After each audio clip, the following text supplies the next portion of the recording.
Good morning and welcome to a regular meeting of a panel of utility commissioners and staff of the Public Utilities Regulatory Authority held virtually today on Wednesday, July 31st at 10 a.m. My name is Chairman Marissa Gillette. I'm joined virtually today by my colleagues, the Vice Chairman Jack Bukoski and Commissioner Michael Karen. We have a regular calendar and consent calendar in front of us today, so we will turn first to our regular calendar. There's one item, docket number 220701. REO1, the application of Aquarian Water Company of Connecticut to amend its rate schedule, the remand. We will turn to Authority Staff Attorney Josh Coker to present the decision for the panel's consideration, please. Good morning, Madam Chair, Vice Chairman Butkowski, and Commissioner Karen. In this decision, the authority addresses three matters on remand from the Superior Court following Aquarian Water Company of Connecticut's appeal of the authority's decision in docket number 22-07-01. Specifically, the Superior Court ordered the authority to address three issues on remand. First, the recalculation of Aquarian's federal and state tax expenses. Second, consideration of Aquarian's recovery of rate case expenses according to the standards set forth in General Statute Section 16-19E. And third, further explanation of the authority's requirement that certain excess accumulated deferred income tax funds, or EDIT funds in short, accrue carrying charges at the weighted average cost of capital until the refunds are returned to customers. As a result of the remand of these three issues and the authority's further review of the administrative record, the authority increases Aquarian's approved revenue requirements by $96,748 for a total approved revenue requirement of $195,658,438. This increase accounts for adjustments for state and federal taxes, rate case expenses, and Aquarian's treatment of deferred income taxes. Concerning the first remanded issue, the recalculation of Aquarian's state and federal tax expenses, in determining Aquarian's revenue requirement, the authority made a number of adjustments to, among other things, Aquarian's cost of capital, depreciation, and operating expenses. Some of these adjustments had an effect on Aquarian's projected state and federal tax burden, and as such are referred to as tax-impacted adjustments. The authority's original calculation of $8,145,310 of tax-impacted adjustments did not incorporate $6,745,696 in allowed depreciation expense and $209,416 of payroll taxes. Further, additional tax-impacted adjustments are required for rate case expenses and the treatment of EDIT made in this decision. These additional adjustments increase the total tax-impacted adjustments by $9,595,574.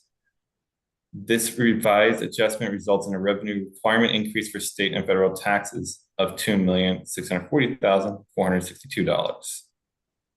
Concerning the second remanded issue, Aquarian's recovery of rate case expenses, in the underlying case, the company sought recovery of $1,050,320 in rate case expenses, and the authority allowed recovery of $364,500. On remand, the Superior Court directed the authority to balance the interest of ratepayers and utility companies in setting rates pursuant to the factors set forth in General Statutes Section 16-19E. Under General Statutes Section 16-19E, the authority conducts a two-step analysis to determine whether the proposed rate case costs are recoverable. First, the authority must determine whether the costs are reflective of prudent and efficient management by Aquarian. Second, the authority must balance the interest of ratepayers and utility companies in determining just and reasonable rates. In the underlying rate case, the authority determined, in part, that Aquarian had failed to demonstrate the prudency of its rate case costs. To claim expenses exceeding $1 million, Aquarian provided only conclusory documents itemizing claimed expenses without supporting documentation such as invoices or billing statements. Notwithstanding the lack of evidence to support the prudency determination, the authority recognizes that Aquarian incurred certain to prosecute its rate case amendment.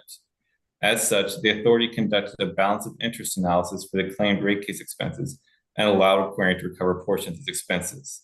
Specifically, the authority permits Aquarian to recover $650,160 for rate case expenses. This figure includes full recovery for costs incurred by Aquarian for PURA and OCC consultant fees, and 50% recovery for the remaining 6 categories of expense, namely legal fees, cost of equity consultant, depreciation consultant, rate design, administrative costs, and transcript preparation. These expenses are amortized over a 5-year period.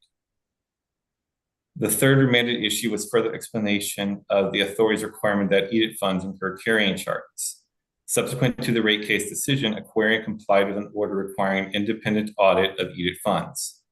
Due to the satisfactory resolution of this order, the authority finds that EDIT funds may be returned to customers as originally proposed by Aquarian in its rate case application, and consequently no carrying charges are necessary. As such, the specific issue remanded to the authority is now moot. Based on the foregoing adjustments and recalculations, Aquarian's approved revenue requirement is increased by $96,748 for a total revised revenue requirement of $195,658,438. Authority staff recommend adoption of the decision to the panel. Thank you for your consideration. Thank you very much. Is there a motion? Move adoption. Second. Thank you. The decision has been regularly moved and seconded. Are there any comments before we take a vote? Mr. Bumpin, please. Chairman Gillette, Yes. Vice Chairman Bukowski, Yes.